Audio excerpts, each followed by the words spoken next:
የፋንታሲ ፕሪሚየር ሊግ የጌም ዊክ 17 አሰላለፋችን ምን ይመስላል የሚለውን ነገር አብረን እናያለን። አብራችሁን ቆዩ። ከዛ በፊት ግን ፋንታሲ ፕሪሚየር ሊግ ምንድነው የሚለውን ነገር ለማታውቁ ሰዎች ቪዲዮ ልሰራላችሁ እችላለሁ። ሐሳብ መስጫ ላይ ሐሳብ አስተያየታችሁን አስቀምጡልኝ። ፋንታሲ ፕሪሚየር ሊግ ምንድነው የሚለውን ነገር ኢንትሮዳክሽን ቪዲዮ ልሰራላችሁ እችላለሁ ማለት ነው። ስለዚህ ሐሳብ አስተያየታችሁን ስጡልኝ። ወደዚህኛው ሳምንት አሰላለፋችን ከመምጣታችን በፊት የባለፈው ሳምንት አሰላለፋችን ምን ይመስላል የሚለውን ነገር እናያለን። በረኛ ላይ ያስገባሁት ዴቪድ ራያን ነበር። ከወልቭስ ጋር ነበር ክሊንሺት ያስጠብቃል ብዬ አስቤ ነበር። ሆኖም ግን አልተሳካም። ስለዚህ 90 ደቂቃ ለተጫወተበት 2 ነጥብ ብቻ ነው የተሰጠው። ተከላካይ ላይ ደግሞ ማቲካሽ፣ ጁኒየር ቲምበርና ሪስ ጄምስን ነው ያስገባውት። ማቲካሽ ቢጫ ካርድ አይቷል። ቢጫ ካርድ ከማየቱ ባሻገር ደግሞ 2 ጎል ተቆጥሮበታል አስቶን ቪላ ባለፈው ሳምንት። ስለዚህ ምንም ነጥብ 0 ነጥብ ነው ያገኘው ማለት ነው። ቲምበር ያው 90 ደቂቃ ተጫውቷል። ወልቭስ ግን ጎል ስላስቆጠረ ክሊንሺትም አላስመዘገበም። ምንም ነገር ያደረገው ነገር የለም። ስለዚህ 2 ነጥብ ነው የተሰጠው። ሪስ ጄምስ ደግሞ ያው 90 ደቂቃ ተጫውቷል። በዛው ልክ ደግሞ ክሊንሺትም ስላስጠበቀ 4 ነጥብ ተጨምሮለት 6 ነጥብ አግኝቷል ማለት ነው። የመሃል ክፍሉ ከሁሉም የተሻለ ነበር ማለት እችላለሁ። እንደምታዩት ዊልሰን፣ ሆል፣ ሳካ፣ ፎደን እና የርሚን ነበር ያስገባሁት። ሳካን ካፒቴን ያደረኩት። ካፒቴን አድርጌ 11 ነጥብ ነበረ ሳካ ያገኘው። 2 አሲስት አድርጓል። ቦነስ ተሰጥቶታል። 11 ነበር ያገኘው። ካፒቴን ሲሆን በ2 ይባዛል 22 አግኝቷል ማለት ነው። ሆል እንደሚታወቀው ገና ከረፍት በፊት ነበረ ተቀይሮ የወጣው በጉዳት። ስለዚህ 1 ነጥብ ብቻ ነው የተሰጠው። ዊልሰን ደግሞ 2 አሲስት እና 1 ጎል አድርጎ ነበረ ባለፈው ሳምንት። ስለዚህ የተሻለ ነበረ። የባለፈው ሳምንት የፋንታሲ ፕሪሚየር ሊግ ምርጡ ተጫዋች ራሱ ዊልሰን ነበረ። ከኦዶይ ቀጥሎ ዊልሰን ነበረ። 16 ነጥብ ነው ያገኘው ዊልሰን። ፎደን ደግሞ ያው ጎል አስቆጥሯል። ስለዚህ 11 ነጥብ አግኝቷል ማለት ነው። የርሚ 90 ደቂቃ ብቻ ነው የተጫወተው ፒኖ። ስለዚህ ምንም ያደረገው ነገር የለም። አስተዋጽኦ ያደረገው ነገር ያው 3-0 ተሸንፏል እንደሚታወቀው በሲቲ ክርስቲያን ፓላስ። ስለዚህ ምንም ያደረገው ነገር የለም። 2 ነጥብ ብቻ ነው ያገኘው። አጥቂ ላይ ቲያጎና ሃላንድ ነበረ ያሰልፍኩት። ኢጎር ቲያጎ ጎል ያስቆጥራል ብዬ አስቤ ነበረ። ጎልም አሲስትም ማድረግ አልቻለም። 2 ነጥብ ነው ለተጫወተበት 90 ደቂቃ ለተጫወተበት የተሰጠው። ሃላንድ ደግሞ ያው እንደሚታወቀው ባለፈው 2 ጎል አስቆጥሯል። 2 ጎል አስቆጥሮ 90 ደቂቃ ተጫውቷል። ቦነስ ተሰጥቶታል። ስለዚህ 13 ነጥብ አግኝቷል ማለት ነው። ቤንቾቼ ደግሞ እንደምትመለከቷቸው ናቸው። ከቤንቾች ውስጥም ትንሽ ዋጋ ያስከፈለኝ ኦሬሊን አለማስገባቴ ነው። ክሊንሺት አስጠብቋል። ኦሬሊ እንደምታዩት 6 ነጥብ ነው የተሰጠው ክሊንሺት በማስጠብቁ ማለት ነው። ዋጋ ያስከፈለኝ እሱኛው ነበር ማለት ነው። ወደ ቀጣይ ስንሄድ ያው የአጠቃላይ እስካሁን ድረስ በዚህ ውድድር ያለኝ ኦቨራል ፖይንት 1000 ነው። እስካሁን ከጌም ዊክ 1 ጀምሮ እስከ ጌም ዊክ 16 ድረስ ተደምሮ ያገኘሁት ፖይንት 1000 ነው። ራንኬ ደግሞ ደረጃዬ 71513ኛ ነው። ዓለም ላይ በጣም በብዙ ሚሊዮን የሚቆጠሩ ተወዳዳሪዎች አሉ። ከነሱ 71513ኛ ነኝ። በጌም ዊክ ፖይንቴ ደግሞ ጌም ዊክ 16 ላይ ያገኘሁት ነጥብ 77 ነው። የነዚህ ነጥባቸው ቤስት 11 ላይ ያስገባዋቸው ነጥባቸው ሲደመር 77 ነው ማለት ነው። ኢትዮጵያ ላይ ካሉ ተወዳዳሪዎች ደረጃ 162ኛ ላይ ነው ማለት ነው ያለሁት። ትራንስፈርና ፋይናንሴን ደግሞ ስናይ ባለፈው በጌም ዊክ ትራንስፈር ላይ እንደሚታወቀው ፍሪ ነበረ። 5 ትራንስፈር ማድረግ ይቻል ነበር። ምንም ከዛ ውጪ ያደረኩት ትራንስፈር የለም፣ 0 ነው። እስካሁን ቶታል ትራንስፈር ደግሞ አጠቃላይ ያዘዋወርኩት 19 ተጫዋቾችን አዘዋወር ያለው በ16ኛው በ16 ጌም ዊክ ውስጥ 19 ትራንስፈሮችን አድርግ ያለው። ስኳድ ቫሌ ደግሞ የነዚህ ዋጋቸው 102.8 ሚሊዮን ነው። ባንኬ ላይ 0.4 ሚሊዮን አለኝ። አሁን እሷን ተጠቅሜ እንዴት ትራንስፈር እናደርጋለን፣ ከዚህ ውስጥ ለቀጣይ ጨዋታ ደግሞ የትኛውን አስወጥተን የትኛውን ብናስገባ ይጠቅመናል የሚለውን አብረን እናያለን። እሱን ከማየታችን በፊት ግን በዚህ ሳምንት ማን ከማን ይገናኛል የሚለውን ነገር እናያለን።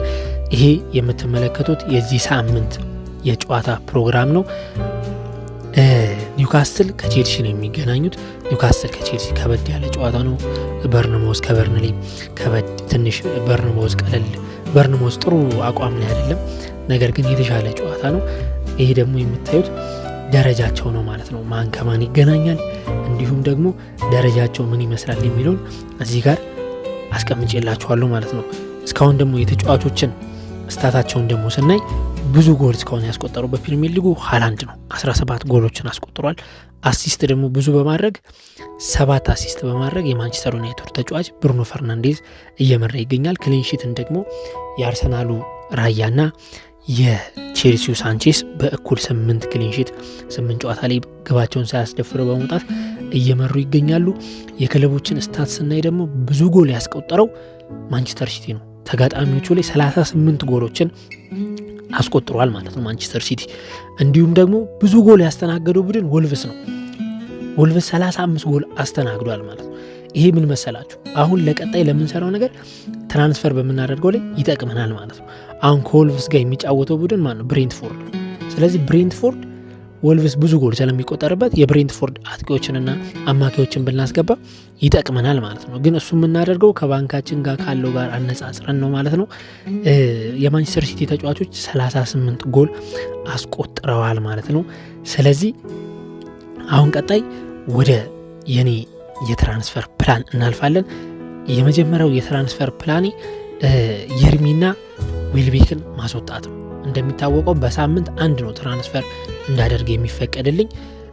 ከዛ ከአንድና ከዛ በላይ ትራንስፈር የማደርግ ከሆነ በማደርገው ትራንስፈር 4 ነጥብ የሚቀነስብኝ ይሆናል።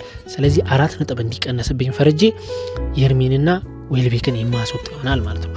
ያው የርሚ ብዙ ጎልና አሲስት አያደርግም። የመሀል ተጫዋች ደግሞ ሲኮን ጎልና አሲስት ይፈልጋል። የርሚ ብዙም ጎልና አሲስት አያደርግም። ከዛ በተጨማሪ 3 የሎ ካርድ አይቷል። ያ ማለት የሎ ካርድ አንድ ባየን ቁጥር ቢጫ ካርድ 1 ነጥብ ያስቀንስብናል ማለት ነው። ስለዚህ የርሚ ፒኖን የምናስወጣው ይሆናል። የርሚ ፒኖን ደግሞ አስወጥተን ማንን ነው የምናስገባው ካልን ሮጀርስን ነው። ሮጀርስ እንደሚታወቀው በባለፈው ጨዋታ 2 ጎል እንዳስቆጠረ እናውቃለን። 2 ጎል አስቆጥሯል። ስለዚህ አሁን ጥሩ መነሳሳት ላይ ነው ያለው ማለት ነው። ስለዚህ ጥሩ ነገር ሊፈጥር ይችላል። ማንቸስተር ዩናይትድ ደግሞ ያው የጨዋታው አስቶን ቪላ ከማንቸስተር ዩናይትድ ነው፣ በሜዳው ነው። ስለዚህ ጎልና አሲስት ሊያደርግ ይችላል ብዬ አስባለሁ። የእሱ ደግሞ ቫሊዩ 7.1 ሚሊዮን ነው። እስካሁን 76 ነው እሱ ያገኘው ነጥብ። በሮጀርስ አማካኝነት 76 ነጥብ ተጫዋቾች ማግኘት ችሏል ማለት ነው። 3 ጎል አስቆጥሯል፣ 2 አሲስት አድርጓል። ቢጫ ካርድ 2 ነው የተመለከተው፣ ምንም አይነት ቀይ ካርድ አልተመለከተም ማለት ነው። ስለዚህ ፒኑን በሮጀርስ የምንቀይረው ይሆናል ማለት ነው። ከዛ በተጨማሪ ደግሞ ዌልቤክን አስወጥተን ኢሲዶርን የምናስገባ ይሆናል ማለት ነው። ያው እዚህ ጋር እንደምታዩት 5.8 ሚሊዮን ነው የፒኑ ዋጋ ማለት ነው። የሮጀርስ ዋጋ ደግሞ 7.1 ሚሊዮን ነው። እኔ ጋር ደግሞ ያለኝ አካውንቴ ላይ 0.4 ነው። ስለዚህ አይችልልኝም። ስለዚህ እዚህ ጋር አንድ ተለቅ ያለ ተጫዋች አስወጥቼ ዋጋው ቀነስ ያለ ጥሩ ተጫዋች መግዛት አለብኝ ማለት ነው። ያንን ደግሞ ለማድረግ ዌልቤክን አስወጥቼ ኢሲዶርን የማስገባው ይሆናል ማለት ነው። ያው ነጥባቸውም እስካሁን ያገኙት ብዙም አይራራቅም። በ12 ነጥብ ብቻ ነው የሚለያዩት። ዌልቤክ እንደሚታወቀው አሁን በቅርብ ጨዋታዎች ላይ ቤንች ወርዷል። ስለዚህ አሁንም ቤስት ላይ ይገባል ብዬ እምነቱ ስለሌለኝ እሱን ባስወጣው የተሻለ ነው ማለት ነው። በሱ ምትክ ደግሞ ኢሲዶርን የምናስገባው ይሆናል ማለት ነው። ስለዚህ ይህንን ትራንስፈር ካደረግን በኋላ አሁን የጌም ዊክ 17 ላይናፓችን ምን ይመስላል የሚለውን እናያለን ማለት ነው። ዴቪድ ራያ ነው አሁንም በረኛ ላይ ማስገባው። ቪካሪዮ እና ዴቪድ ራያ ነው በረኛ ያለኝ። ቪካሪዮ ግን ቶተናም እንደሚታወቀው በጣም ጎል የሚቆጠርበት ቲም ነው። አርሰናል የተሻለ ነው። እንደውም 8 ክሊንሺት አስጠብቋል ራያ በዚህ የውድድር ዓመት። በቅርብ ጨዋታዎች አርሰናል ጎል እየተቆጠረበት ቢሆንም ግን ምንም ቢሆንም ራያን አስገባለሁ። ከኤቨርተን ነው ጨዋታው፣ ከበድ ይላል እውነት ነው። ኤቨርተን አዌሌ ይከብዳል። ነገር ግን ራያን አስቀድም ያለው ያው ቶተናም እንደሚታወቀው ደግሞ ከሊቨርፑል ነው። ሊቨርፑል ደግሞ ጎል የሚያስቆጠር ቲም ነው። ስለዚህ ከቪካሪዮ ይልቅ ዴቪድ ራያን አስቀድም ያለው። ተከላካይ ላይ አሁንም ማቲካሽን፣ ጁኒየር ቲምበርን እና አንድ ለውጥ ብቻ ነው የማደርገው። እሱም ማንን ነው? ኦሬሊን ወደ አሰላለፉ የምመልሰው ይሆናል ማለት ነው። ጀምስን አስቀምጠዋለሁ ማለት ነው። ስለዚህ ጀምስ ለምን አስቀመጥከው ካላችሁኝ ቼልሲ የሚጫወተው ቅድም እንዳየነው ከኒውካስትል ነው። ኒውካስትል በሜዳው ምን ያህል ከባድ እንደሆነ እናውቃለን። ስለዚህ ክሊንሺት ያስጠብቃል ብዬ አላስብም። ጀምስ ደግሞ ብዙም አሲስትና ጎል ላይ ተሳትፎ የለውም። ስለዚህ ኦሬሊ ለኔ የተሻለ ነው በዚህኛው ሳምንት። ዌስትሃም ዩናይትድ ደግሞ ያው ወራጅ ቀጠና ላይ ያለ ቲም ነው። ስለዚህ ጎል ይቆጠርበታል። ጎል ደግሞ ብዙም የሚያስቆጠር ቲም አይደለም። ስለዚህ ከዌስትሃም ዩናይትድ ነው። ኦሬሊና አስገብቻለሁ። ማቲካሽ ከማንቸስተር ዩናይትድ ነው። ጁኒየር ቲምበር ደግሞ ከኤቨርተን። ተከላካይ መስመር ላይ ይህንን ይመስላል ማለት ነው። መሀል ላይ አንድ ነው ለውጥ ያደረጉት፣ እሱም ዴቮርሲ ሆልን ወደ ቤንች አውርጇል። ዊልሰን፣ ሳካ፣ ፎደን እና ሮጀርስ አዲሱ ፈራሚያችን ሮጀርስን አስገብተነዋል ማለት ነው። መሀል ላይ አጥቂ መስመራችን ላይ አሁንም አዲሱ ፈራሚ ኢሲዶርን እናስገባለን። ሃላንድን ካፒቴን እናደርገዋለን። ቲያጎን እናስገባዋለን ማለት ነው። ቲያጎን ኮልቭስ እንዳልኳቸው አሁን ብሬንትፎርድ ኮልቭስ ስለሆነ ብዙ የማስቆጠር ቻንስ አለው ማለት ነው። ኢሲዶር ትንሽ ከበድ ይላል። የሱ ነው ከበድ የሚለው ግን ካለኝ ስኳድ አንጻር ይህን አሰላለፍ መርጫለሁ ማለት ነው። ቤንቾቼ ቪካሪዮ ነው። ያው የመጀመሪያ ተቀያሪ ሊሆን የሚችለው ዲቮርሲ ሆል ነው። ያው ከዚህ ውስጥ አንዱ ተጫዋች በጉዳት ወይም ደግሞ በተለያየ ምክንያቶች የማይሰለፍ ከሆነ በአሰልጣኙ ታክቲክም ሊሆን ይችላል የማይሰለፍ ከሆነ ከቤስት 11 ውስጥ የመጀመሪያ ተሰላፊ ሊሆን የሚችለው በእነሱን ቀይሮ የሚገባው ዲቮርሲ ሆል ነው። ከአርሰናል ነው ይከብደዋል፣ ግን ይሻላል። ያው ከሌሎቹ ሁለቱ ተከላካይ ናቸው። ጀምስ ከኒውካስትል ነው። ፔድሮ ፖሮ ደግሞ ከሊቨርፑል ነው። ከባድ ጨዋታ ስለሆነ ይህንን አሰላለፍ መርጫለሁ ማለት ነው። ይሄ እዚህ ጋር ቅድም እንደነገርኳችሁ ነው። አሁን ትራንስፈርና ፋይናንሴ ላይ በዚህ ዊክ 2 ትራንስፈሮችን አድርጌያለሁ። አጠቃላይ 21 ትራንስፈር አድርጌያለሁ እስካሁን በዚህ ዓመት የ2025 2026 ውድድር ከተጀመረ ጀምሮ 21 ትራንስፈሮችን አድርጌያለሁ። አሁን ስኳድ ቫልዩዌ 103.1 ሚሊዮን ነው ማለት ነው። ባንኬ ላይ ምንም አይነት ብር የለኝም። ለቀጣይ ሳምንት እኩል ዋጋ ያላቸውን ተጫዋቾች የመቀየር ካልሆነ በስተቀር ምንም አይነት ባንኬ ላይ ገንዘብ የለም ማለት ነው። ይህ በአሁኑ ቺፕ እንጠቀማለን። ቺፕ ማለት ያው ቦነስ ምናምን ይሰጠናል ማለት ነው።